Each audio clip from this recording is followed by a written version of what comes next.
How you doing? This is James Volpe Rotundi for Acoustic Guitar Magazine.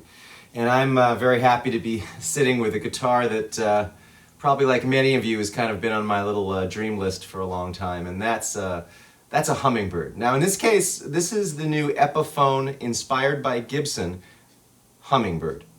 So Gibson has, in the new regime over the last few years, put a lot of resources into Epiphone. And I think you'll find that this Epiphone Hummingbird, as compared to the Hummingbirds of even 4 or 5 years ago, is an entirely different beast. And in fact, talk to Cesar Guequian and the other designers over at Gibson, and they'll tell you a lot of energy and resources have been put into bringing this Epiphone line, in particular these wonderful acoustics, really up to snuff. This is a square-shouldered dreadnought style guitar, just like the Gibson Hummingbird. It has a Indian laurel fingerboard and bridge as opposed to the rosewood Gibson Hummingbird, and that's one of the small differences in materials that accounts for the remarkable difference in price. The Gibson Hummingbird, you'll pay around $2,800 for a new one. For this guitar, this really lovely Epiphone Hummingbird, you're likely to pay around $799, $800 range. So that's a pretty remarkable savings for a guitar that has a Fishman Sonocore internal pickup system. This is as opposed to the Gibson's LR Baggs VTC. Again, clearly a higher echelon in this case. But hey, you could ramp up to a more premium Fishman or Baggs or whatever you like, if you like. But I'll say the Sonocore is definitely a solid pickup for the job. Secondly, it's got these beautiful Kluson style tuners up here. The Epiphone inlay itself is gorgeous, kind of mother of pearl inlay up there. This is a mahogany neck with a rounded C profile, and it's remarkably comfortable. I mean, I was a little stunned when I took it out of the box. I expected it to be great at the stuff one associates Hummingbirds with. The Keith Richards to Sheryl Crow to Graham Parsons, nice, good old-fashioned American strumming.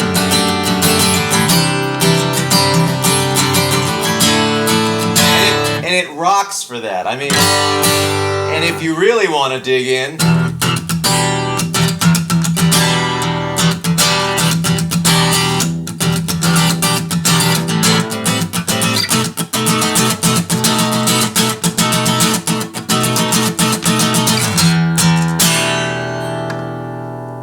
it projects.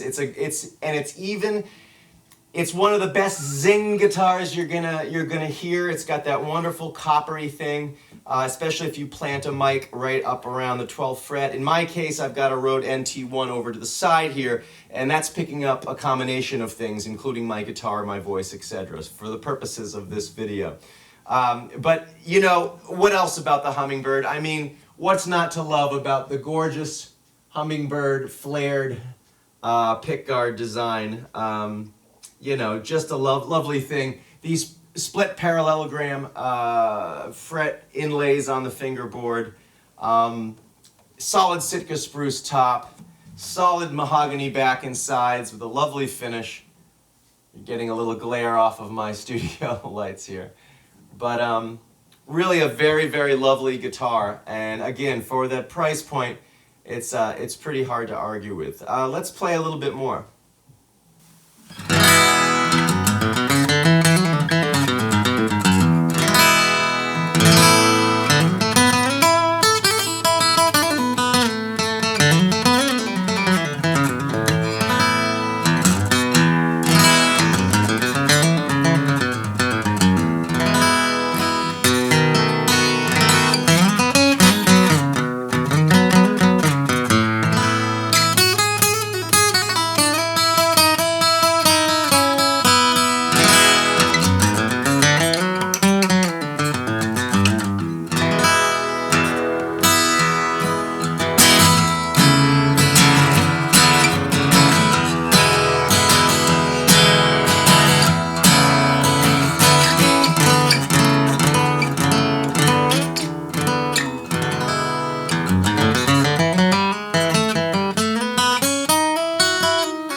it. A gorgeous guitar at a gorgeous price point. The Epiphone Hummingbird. Please read the full review that I put together for my pals at Acoustic Guitar below the video here on this page. And again, it's James Volpe Rotundi, and I'm delighted to sit with you and to sit with this Epiphone inspired by Gibson Hummingbird and have a little play with you. Hope you enjoyed it, and by all means go to Acoustic Guitar Magazine his website and look into a subscription. We could all use one. Thanks so much.